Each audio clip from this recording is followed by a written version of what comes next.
bipanze neza mu mitima y'abantu n'Imana ikirushiriza gupanga neza ivyabo.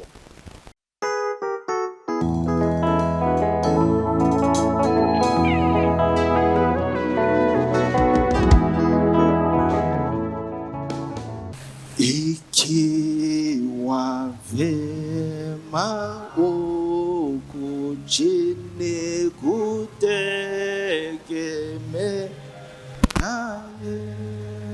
Yesu, furaha gani uko juu kuona uso wake, tutaiona furaha tele na utukufu wa utaisha. Haleluya, haleluya, haleluya.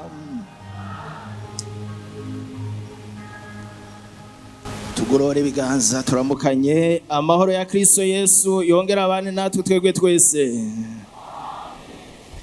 Nuko Imana irakoze, tumaze guhabwa umugisha mu ndirimbo, mu masengesho. None uyu n'umwanya mwiza wo kumva icyo Imana igomba kuvugana natwe biciye muri Bibiliya yera, ijambo ry'Imana. Reka dusome amajambo y'Imana, duhere muri iki gitabo cy'ubutumwa bwiza uko bwanditswe na Yohana mu gice c'indwi. Turasoma duhereye ku murongo w'10 dushitse 13, duce twigegwa imbere kuri 32 tugeze 36. Ubutumwa bwiza uko bwanditswe na Yohana igice c'indwi duhere hariya ku murongo w'10. haravuga ngo, bene nyina bamaze kuduga Yerusalemu kumara iyo minsi mikuru, nawe araduga ntiyibonekeza, ariko agenda nk'uwomba. Maze abayuda bamurondera muri iyo minsi mikuru, bati mbega wa wundi ari hehe? Haza ivyongoshwe byinshi mu ishengero bamuvuga, bamwe bati n'umuntu mwiza, abandi batoya arazimiza abantu. Ariko nta numwe yamubuze atobora, kuko batinya abayuda. 32. Abafarisayo bumvise ko ishengero rimuvugana ivyo mutwongoshwe, abaherezi bakuru n'abafarisayo batuma abagendanye kumufata. Maze Yesu aravuga ati, hasigaye igihe gito nkiri kumwe namwe, nkaja kuwantumye. Muzondondera ariko ntimuzombona, kandi iyo nzoba ndi ntimuzoshobora gushikayo. Maze abayuda baravugana bati, mbega uyo agira aje hehe, aho twebwe tutazoshobora kumubona? Agira aje mu basabagiriye mu Bagiriki, ngo aze yigishe Abagiriki? Mbega iryo jambo atubwiye niriki, ngo muzondondera ariko ntimuzombona, kandi ngo iyo nzoba ndi mwebwe ntimuzoshobora gushikayo? Twigirwe imbere, dusome mu gice c'16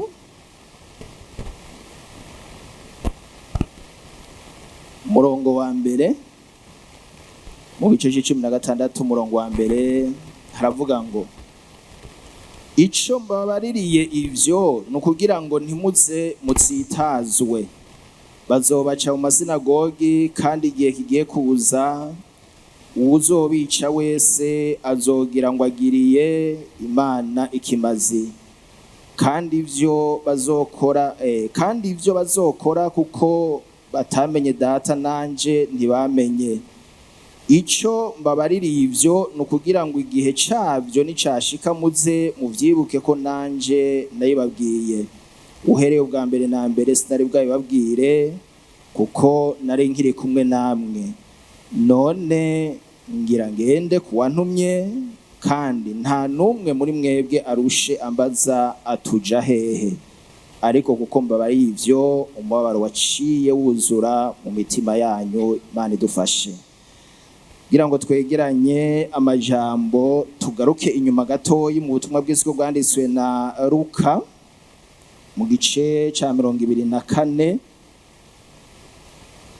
Luka 24, usome urya murongo wa 44 turashitse hariya 53. Danzi y'amajambo iravuga ngo Yesu asezera abigishwa biwe aduzwa mu ijuru, arababwira ati aya n'amajambo yanje nababwira nkiri kumwe namwe, y'ingene ivyanditswe kuri jewe byose mu byagezwe vya Mose no majambo y'abavugishwa n'Imana no muri Zaburi bikwiye gushika.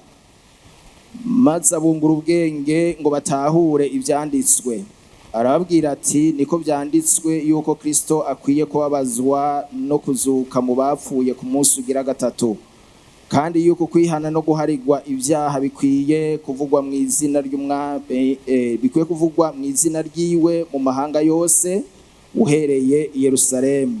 Namwe muri vyabona byo kuvuga ivyo, umve ngira mbarungikire ico data yasezeranye, ariko muzogume mu gisagara kugeza aho muzokwambikirwa ubushobozi buvuye mu ijuru. Abavanayo abashikana aharabana n'i Betaniya, aterura amaboko arabahezagira, akibahezagira atandukanywa nabo aduzwa mu ijuru. Nabo baramusenga basubira i Yerusalemu bafise akanyamuneza kenshi, bama mu rusengero ubudasiba bashima Imana. Imana nishimwe cyane. Dusozerere aha mu vyakozwe n'intumwa igice ca mbere, kugira ngo amajambo yo gusoma tuyegeranye.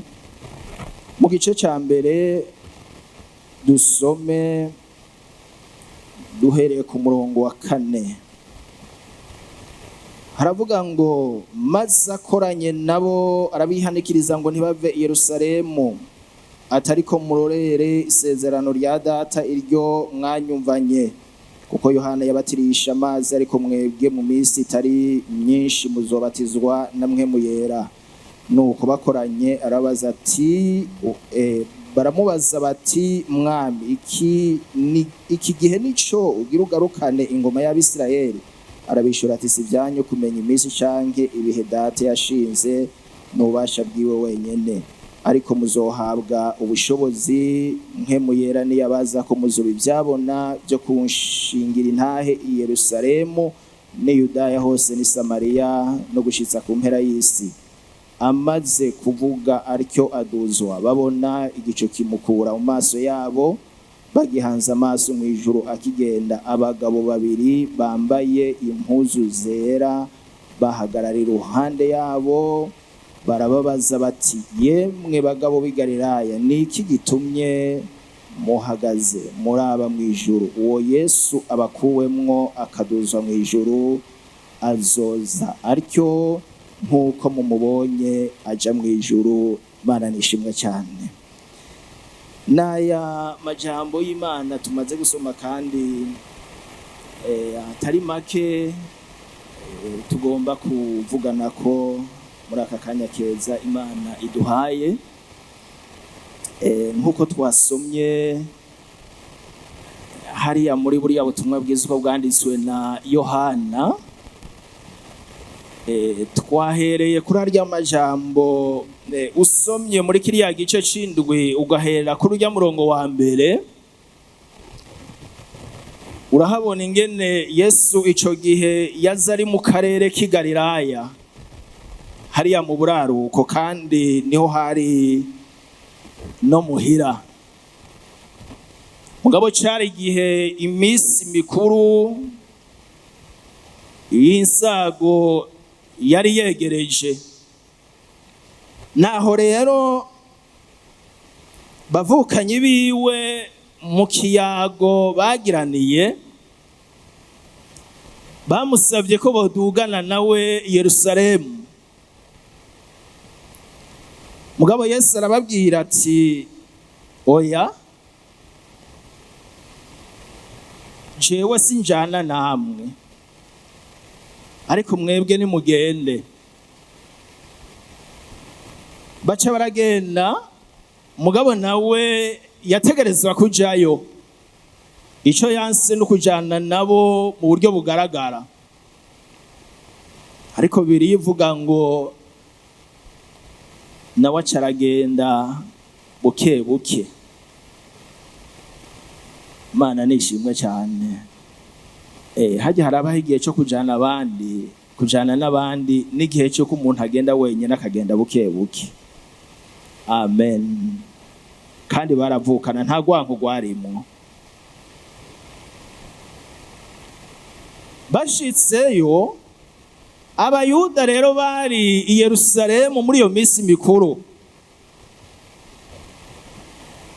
bibutse ingene hariho umusiguzi yitwa Yesu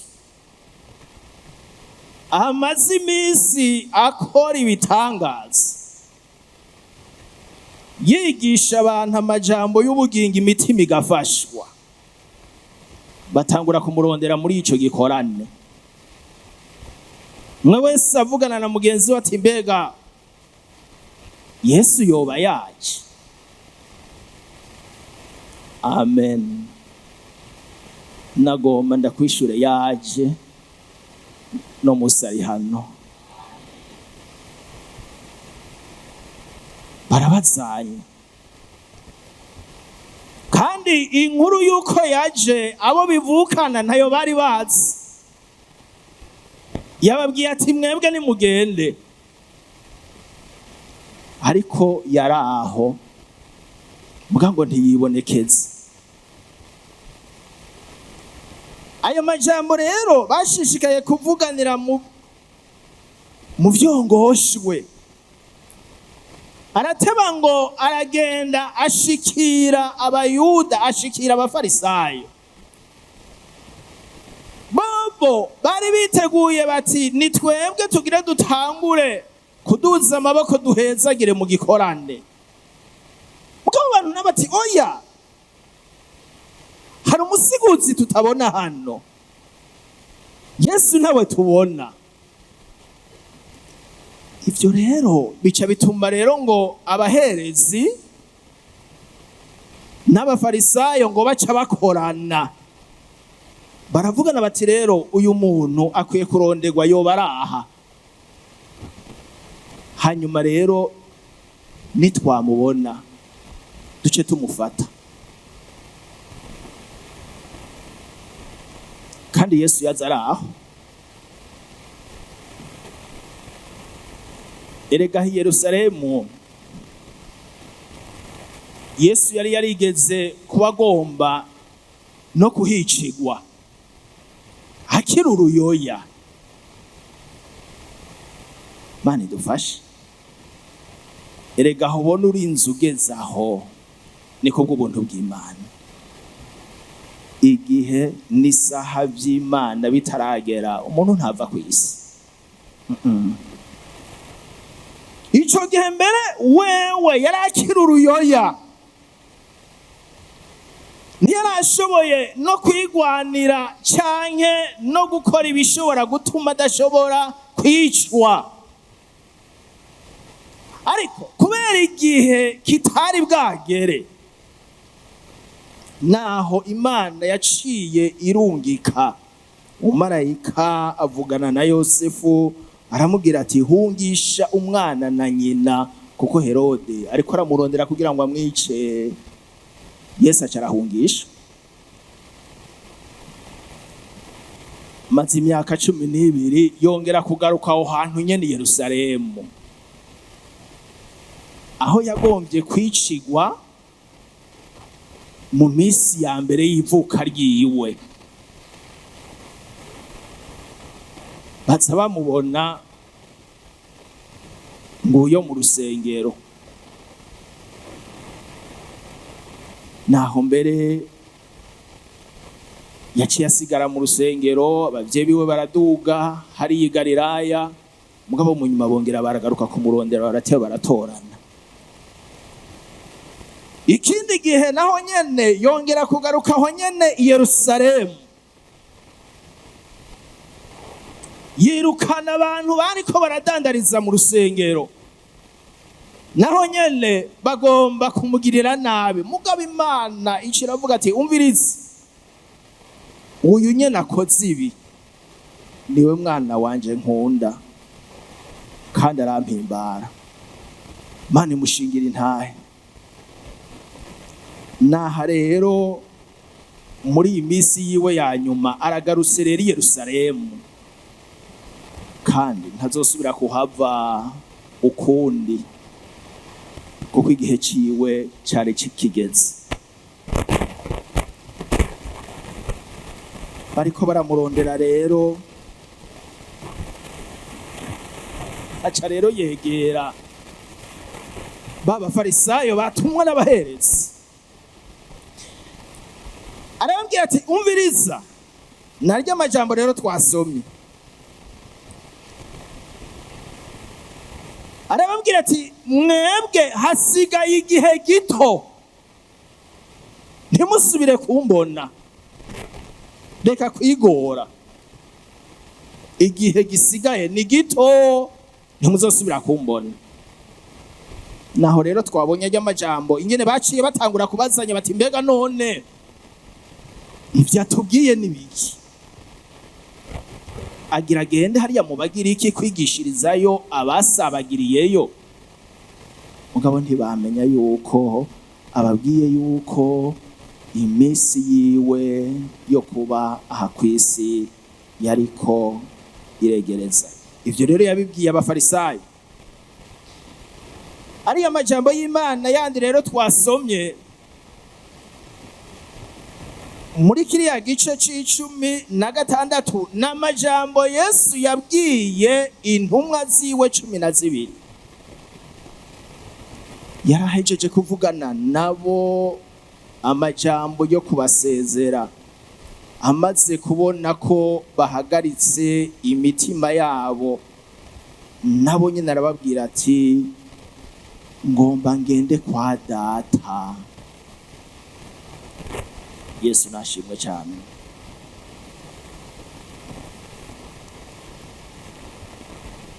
Twasomye hariya muri kiriya gitabo c'ivyakozwe n'intumwa, tuhabona amajambo naho nyene Yesu yavuganye n'intumwa ziwe 11.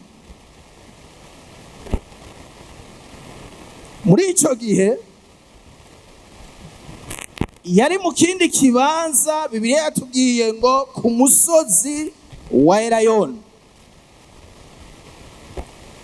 kandi ico gihe Luka atubwira ngo yari yabanje kuvugana nabo ngo abungura ubwenge kugira ngo batahure ivyanditswe.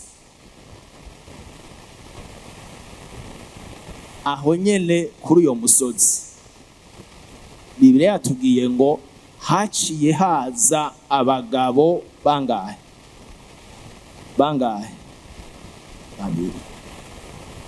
Abagabo babiri.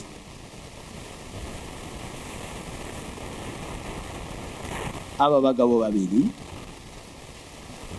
hari ico bababwiye, twumvise bababwiye ngo bagabo b'i Galilaya, ni igiki gitumye muhanga amaso mw'ijuru? Uwo Yesu abakuwemwo akaduzwa mw'ijuru azogaruka atyo nk'uko mubonye agiye. Ngomba tubanze tugaruke kuri aba bagabo babiri. Aba bagabo babiri usomye mu gihe c'izuka rya Yesu, nibo tubona muri kiriya gitabo nyene c'ubutumwa bw'isi bwanditswe na Luka mu gice ca 24 ku murongo wa 4, harerekana neza ingene abagore bashika kuri 4, Mariya Magadalena, na Yohana na Mariya nyina wa Yakobo n'abandi ngo benshi baje kumva kwa Yesu kuraba kwari yari kugira ngo bamusige ibimota neza. Nariyumviriye kuri aba bagore bari babonye ivyabaye kuri Yesu cagiye kuri wa musozi w'Igorogota, barakurikirana ivyagiye biraba byose gushika Yesu ashizwe mu mva, barataha. Mugabo hageze bongera barasubira baratororokana, baravugana bati ingo tugende kuri yamva. Mana nishimwe cyane, barimo ijambo rikomeye cyane ry'ubumwe canke ryo kumenya umwami wabo ico yamaze mu bugingo bwabo. Naho rero tubona ngo bagezeyo niho baca bahura n'aba bagabo babiri nyene, babazaniye inkuru nziza yo kubaremesha. Barababwira bati murondera iki? Ntaco muronderera umuzima mu bapfuye. Amen. Gende mubwire abigishwa biwe yuko yazutse kandi mugiye kuzohurira i Yerusalemu. Ivyo barabibwiye Petero. Mugabo usomye Bibiliya ivuga ngo babivuze ku bigishwa biwe ngo bibamerera nk'umuyaga, bivanye n'ingene bamaze iminsi barushe, bamaze iminsi buzuye ubwoba, umwami wabo yabakuwemwo. Naho babwiwe ayo majambo meza y'ihumure kandi babwiwe n'abo bagabo babiri, ntibigeze vy'ukuri bakira iryo jambo ko ari ijambo ry'ikimazi canke ko ivyo vyabaye. Hari igihe umuntu aba mu bihe, hari igihe umuntu aba mu bibazo, hari igihe umuntu aba mu mageragezwa atuma vy'ukuri ata jambo kanaka rishobora kugira ubushobozi n'ububasha muri we. Ariko nagomba nakubwire, Yesu Kristo yarazutse, ubu ni muzima, kandi ico yiteguriye no kugaruka ko tujana. Muri ico gihe rero abigishwa biwe baca bagumana rero ivyo bibazo. Mbere Petero wewe yarashitse no kumva.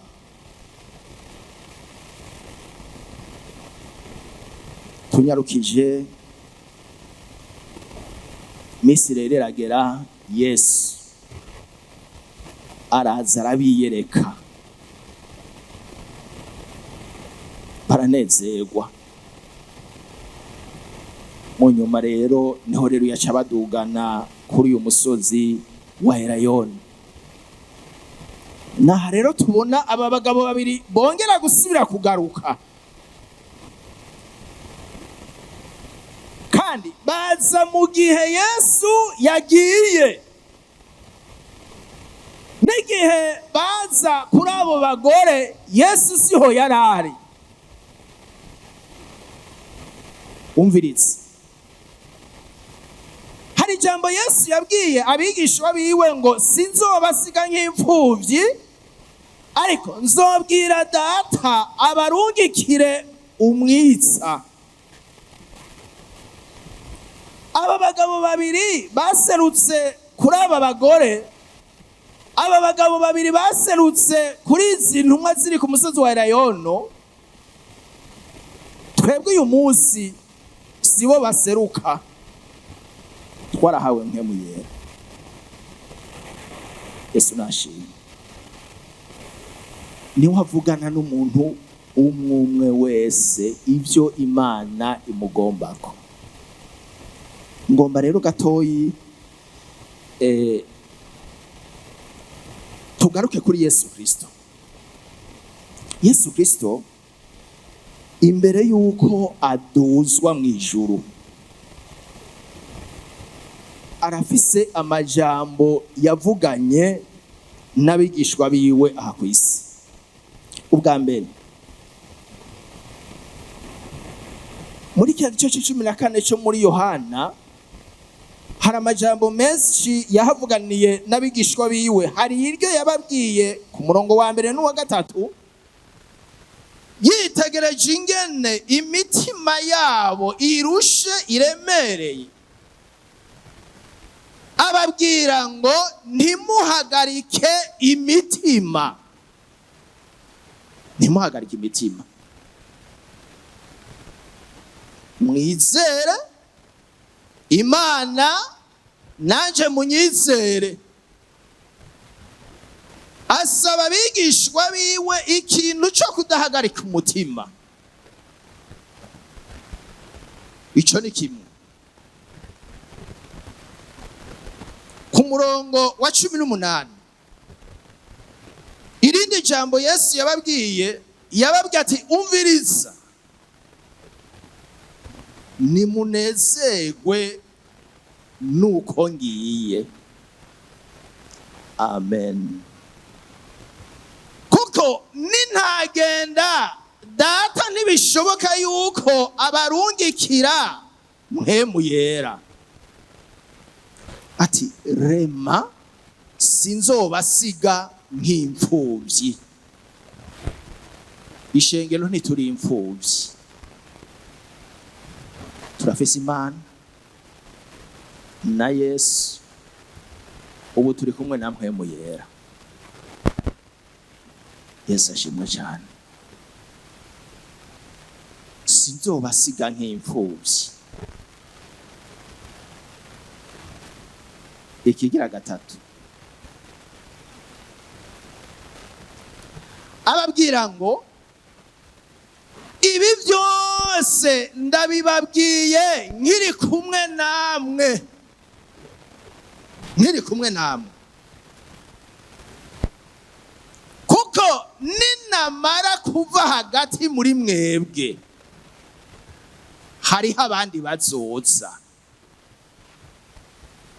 Mane dufashe cyane. Maze iminsi ndi kumwe namwe kandi ndi hagati muri mwebwe, murarema mushira ubwoba, by'ukuri bimeze neza. Ariko ninamara kuva hagati muri mwebwe hari bizohinduka. Kandi niko byabaye kiriya gice cy'igihe yari yapfuye. Murazi nuko hariho umwe yabwiye bagenzi we ngo jewe ndisubiriye kuroba. Mugabo agarutse arabitunganya. Yesu nashimwe. Ikindi yababwiye ati umviriza, ngo masige ndabagabiye ikintu kidasanzwe, amahoro yanje ndayabahaye.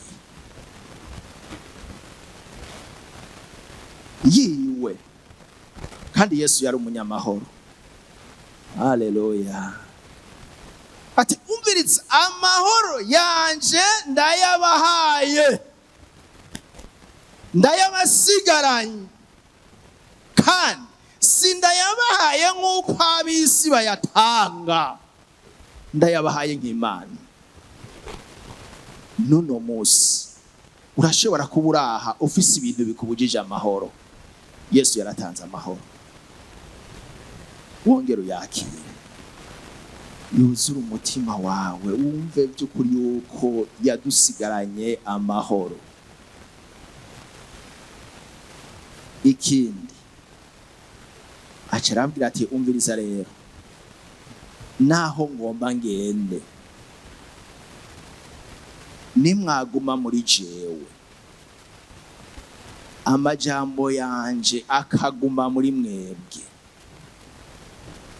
muzoce musaba ico mugomba cyose data azogikora. Haleluya. Abasaba ngo umviriza, je ngomba ngende, ariko naho ngomba ngende muze mugume muri jewe. Bene data, iri jambo twama tugaburirwa imisi yose niryo riduha kuguma muri iwe. Amen.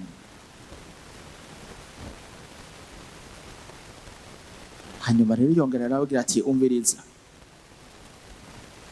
isi ni yabanka ngo mumenye yuko yabanje kwanka jewe, kandi mukazobona isi naho ibakunze harya izoba ikunze icyayo.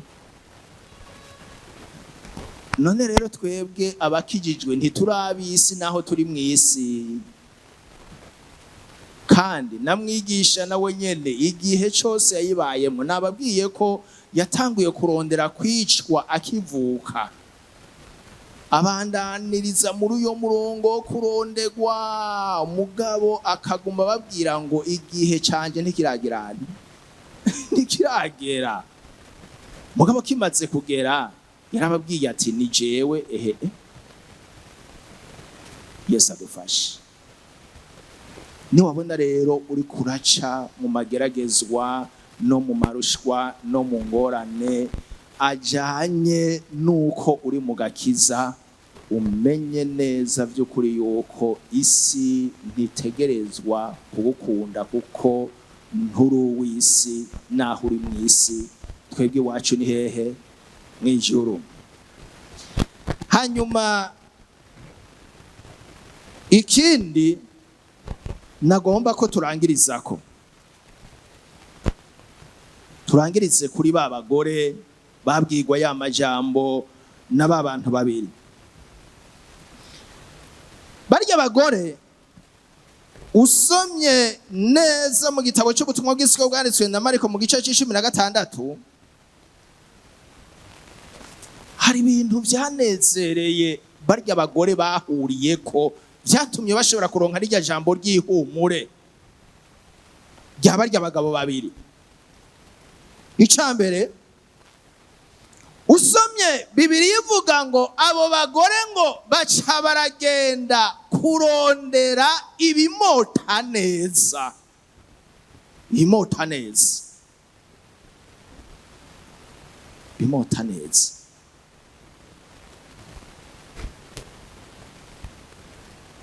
Ico bagihurizako bimota neza.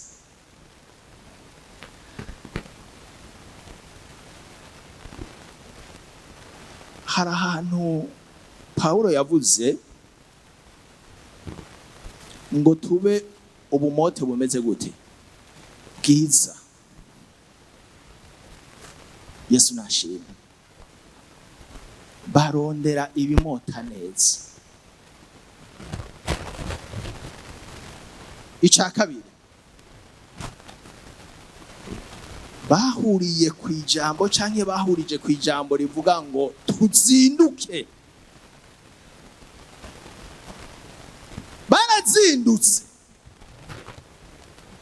Kandi Mariya Magadalena hamwe na Yohana na Mariya nyina wa Yakobo n'abandi bagore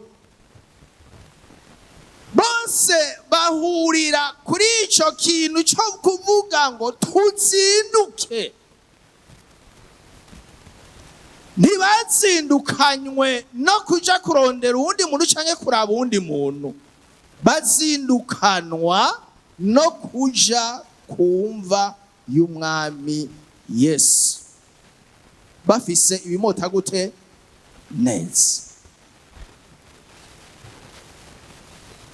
Ico ni cya kabiri. Bahuriza ku nama yo kuzindukira kumva kwa Yesu. Icya gatatu,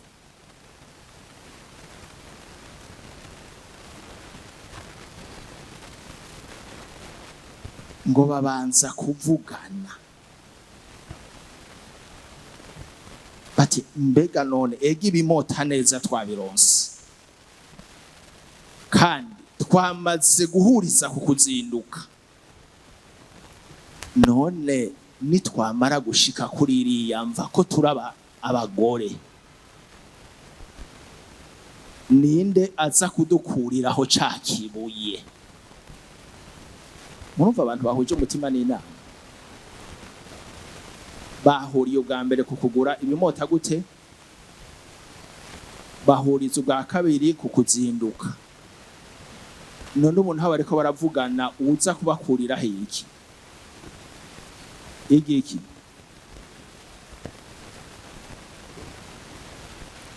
Hagere urinze ubona abo bantu barinze bahuriza ku nama, ibitangaza hajya biba bikoretse. Abo bantu mwabumvise? None hajya nta wari kuvuga ati ahubwo ico kibuye cyo gumako.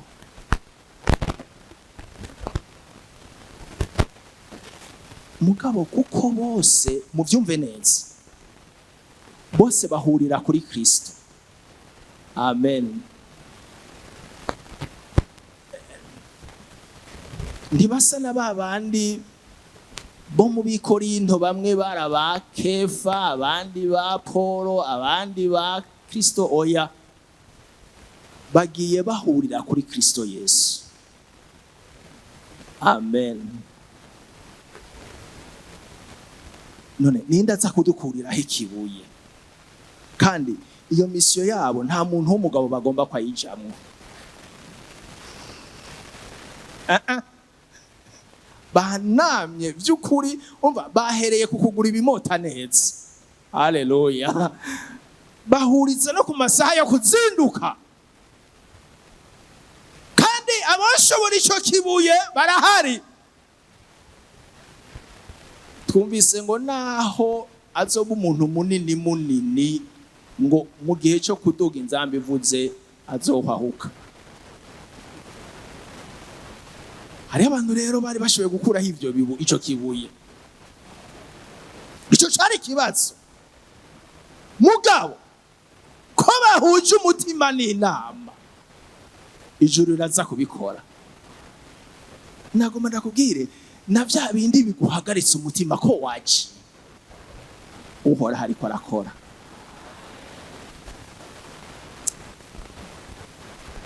Bobo baravugana bati ibyo ari byo byose naho tudafise inyishu y'ico kibuye, tugende.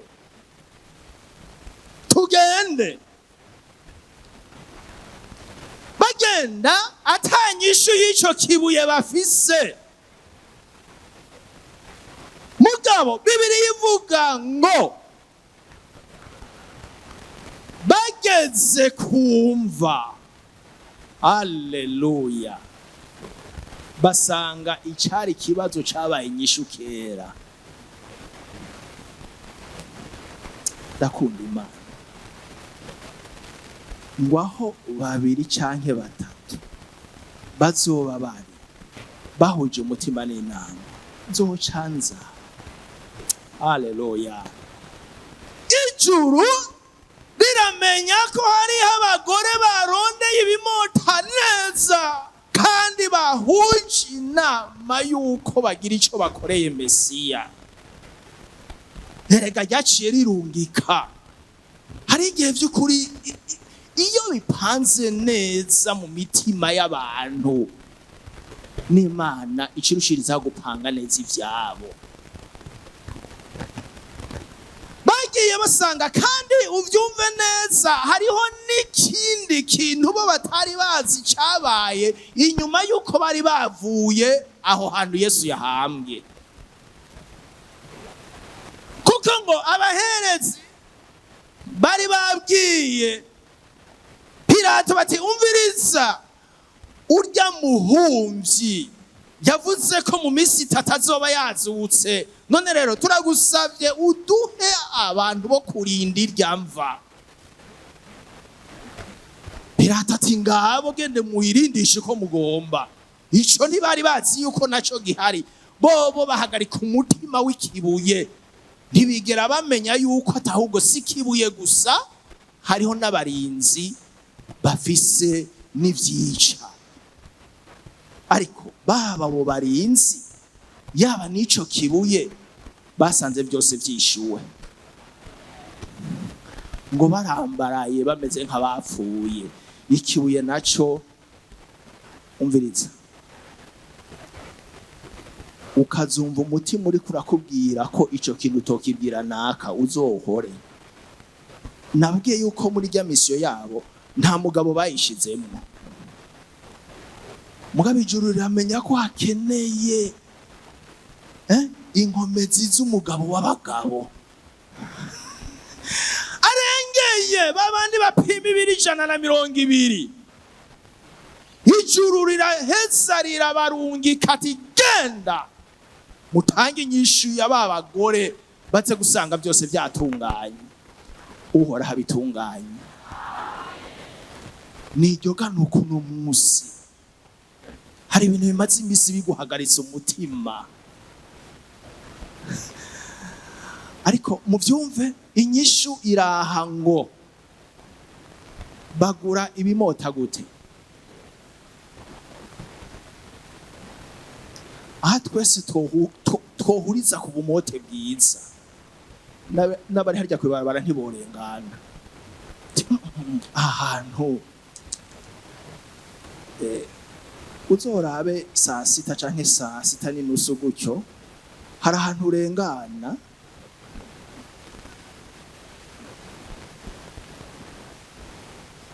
hari n'igihe ubona handitse ngo karibu welcome, mugabo iyo welcome si yabure, mugabo kumva ibimota. Hari n'uruko ushobora kugendera ukumva ibimota neza, mugabo karindira ko bavuga bati none urondera nde, ati si hari ibimota tubumote bwiza. Amen. Naya majambo y'Imana yose mbese abongera umugisha, abahuriza ku mwanya ikibazo bari bafise basanga inyishu yabonetse. Niriganuke rero no munsi Imana yampaye ngo ndaguhe n'ivyatungana mu mutima, ca kibazo cawe Uhoraho yacishuye. Kuri uyu munsi widuzwa mu ijuru rya Yesu Kristo niyo nyishu. Hari ibintu bimaze imisi bimeze nk'ibibuye biri imbere y'umuntu wese bimuhagaritse umutima, mugabo icyo Imana idusaba nuko imitima yacu ibamwo ubumote bwiza, hanyuma rero tugahuza umutima n'inama, Imana igaca idukorera bya bindi byose. Twagomba dusenga Imana, dusengere uyu muntu yumva ati nanje ndagomba kuza imbere y'Imana. Wa muririmbyi avuga ngo mu bindi wawe wugunyujwe maze uhejeje ucunsukamwo mwemu wawe yera. Nagomba ngo imitima yacu tuyizane imbere y'Imana, Imana iyugunyuze, yishiremwo amazi meza, yishiremwo ubumote bwiza. Hanyuma rero twese ntitwahurira ku kugira ubwo bumote bwiza, haba mu miryango yacu, haba hariya ku kazi, haba n'ahandi.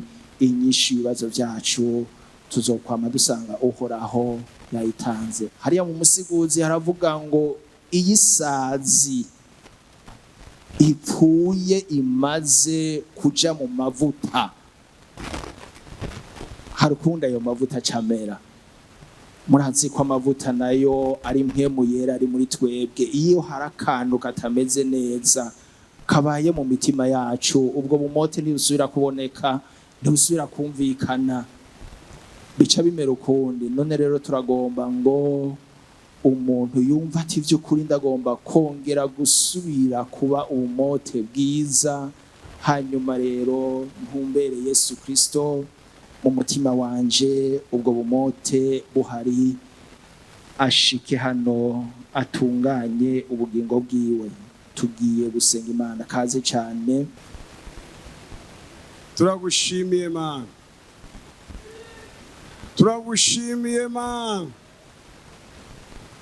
turagushimiye uyu munsi mwiza watanze mw'isi, kandi turagushimiye ko tufise ko icibutso gikomeye, icibutso gikomeye caho Yesu yaduze mw'ijuru. Mwana w'isumba vyose, turagushimiye ingene waduze mw'ijuru, wejeje kunonosora neza ivyari vyakuzanye.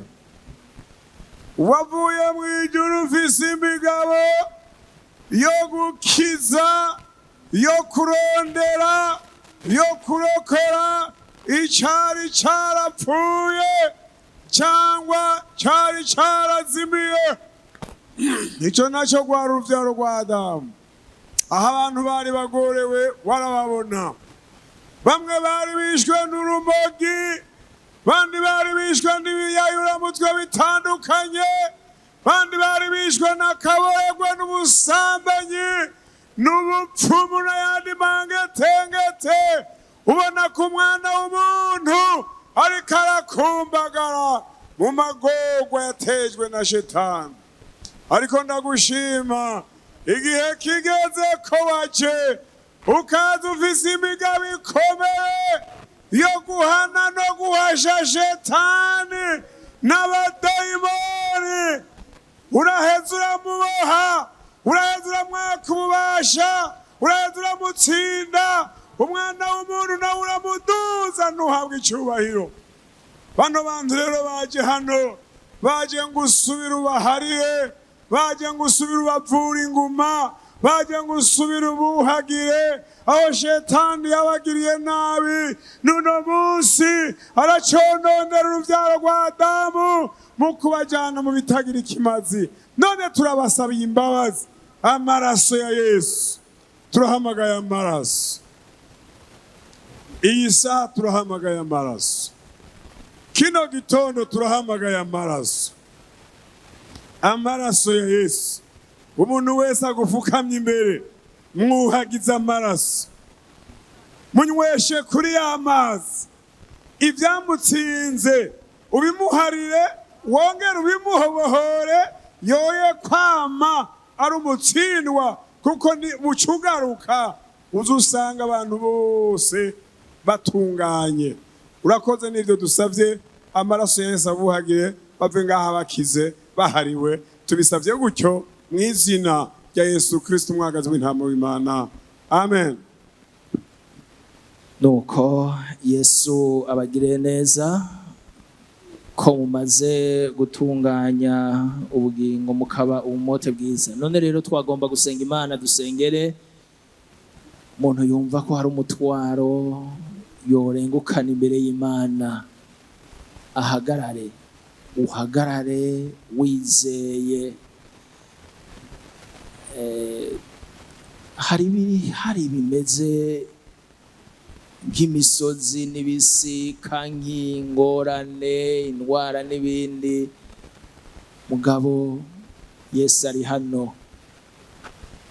Baramurondeye abayuda n'abandi bose, mugabo yaraho, yavuganye nabo, yabona ko bikwiye ko bavugana nawe. Ari hano kandi aragomba kongera kugira icyo akoze no ku bugingo bwawe.